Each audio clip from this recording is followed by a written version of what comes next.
আসসালামু আলাইকুম। কেমন আছেন সবাই? আজকে সকালে রান্না করলাম নুডলস। আর এটা হচ্ছে ভেজিটেবলস এর সমন্বয়। আমি যেভাবে করি বেসিক্যালি বাচ্চাদের যেন পুষ্টিটা পায় সেদিকে খেয়ালটা রাখি এবং হেলদি যেন হয় সেদিকটা নজর রাখি। যেমন ধরেন এখানে শীতের সবজি ছিল যেটা আমি গ্রেট করে নিয়েছিলাম। আলু ছিল, আরো শীতের টুকটাকি সবজি ছিল।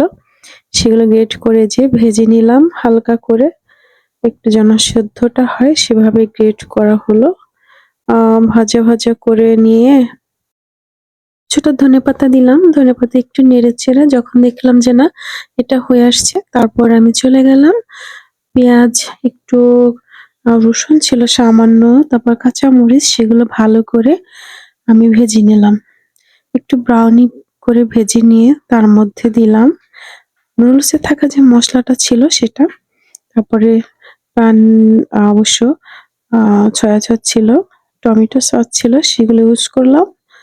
আর এখানে যে আমি পানিটা ইউজ করেছি সেটা ছিল নুডলসের সেদ্ধ পানি। ডিমটাকে আমি হাফ বয়েলিং ভাবে ভেজে নিয়েছি। তারপর সবজিটা তো এখানে আমি আগেই সেদ্ধ করে নিয়েছিলাম নুডলসটা।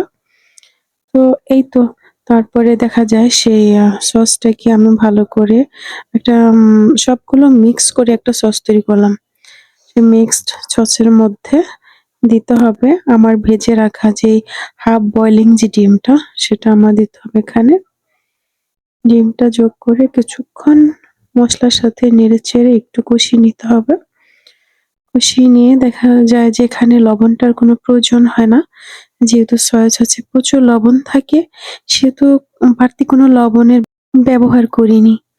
শুধু মসলাতে যেটা ছিল তাতেই কিন্তু যথেষ্ট হয়ে যায়। কারণ নুডলসের সাথে যে মসলাটা থাকে সে মসলাটা যথেষ্ট লবণাক্ত এবং সয়া সসটাও কিন্তু লবণাক্ত। সেজন্য এক্সট্রা কোনো লবণের প্রয়োজন হয় না। তারপর আমি এখানে সবজিটা ভালো করে সব মিক্স করে একটু কিছুক্ষণ কষিয়ে নিতে হবে। কষিয়ে নেওয়া হয়ে গেলে দেখতে হবে যে ভালো করে মিক্সড হয়েছে কিনা। তারপর এখানে নুডলস দিয়ে দিতে হবে। নুডলসটা দিয়ে ভালো করে নেড়ে-চেড়ে সুন্দর করে মিক্স করতে হবে। তারপরে দেখা যায় ভালো করে মিক্সড করে কিছুক্ষণ একটু রান্না করতে হবে মিনিট খানেক। তো এভাবেই হয়ে যায় কিন্তু একটা হেলদি খাবার। ছোট বড় সবার ভীষণ পছন্দ। এখানে অনেক তেলের কোনো প্রয়োজন হয় না। সামান্য একটু তেল যেহেতু পেঁয়াজ রসুনটা ভাজতে হবে সেটুকু তেলেই যথেষ্ট। বাড়তি কোনো তেল ইউজ করা হয়নি। আর এভাবেই কিন্তু একটা হেলদি এবং সুস্বাদু খাবার তৈরি করা যায়। তো বাসায় তৈরি করে নিতে পারেন। যারা এভাবে করেন তো বেশ ভালো। আর যারা না করেন কখনো একবার এভাবে করে নিতে পারেন, অনেক মজার হয়ে থাকে।